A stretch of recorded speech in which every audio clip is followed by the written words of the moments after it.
I've been asked, is United States going to attack Venezuela or Nigeria? Well, the government's shut down. There's a lot of men and women that work for the government that haven't been paid. And the people that are most important are the people that protect the borders. And these people, they're not getting paid. They say they're getting paid, but they're not. If you look closely to men and women stationed in West Germany, or Germany for that matter, I'm old, so I call it East and West still. West Germany, they are in food banks. So, how do you take military people and put them into food banks? You see, there was a time when you wore the military uniform and there was a sense of pride.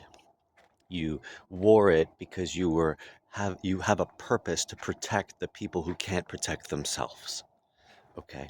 And when you have a government that is now threatening, just threats, that they're going to invade these poor countries like Venezuela and Nigeria, not that they're poor in the sense that they don't have money or they don't have riches, but they are poor because they have always been oppressed by people that have the propaganda machine behind them.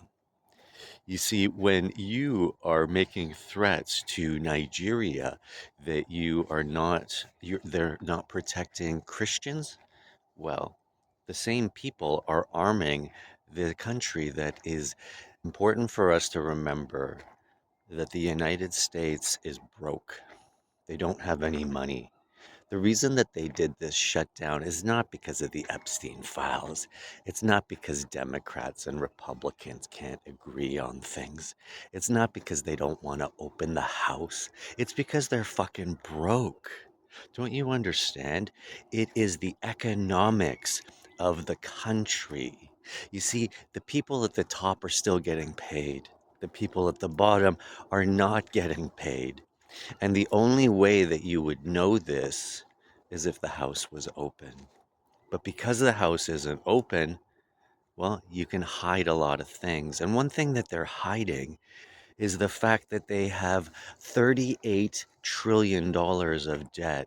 You can't go into a war with that kind of debt because nobody's going to lend you money, right? The consumer debt is $105 trillion.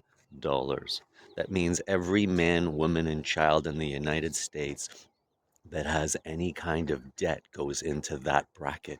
It's not the a government debt, it's the consumer debt. And nobody talks about that.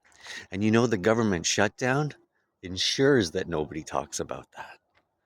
And that's what I wanted to explain to the people today is that they are threatening the dominance and they're flexing their muscles on countries that have nothing to do with America. You see, Venezuela just Maduro armed their citizens. 7 million of them have been given weapons, arms, machine guns, guns. They've been trained to use them.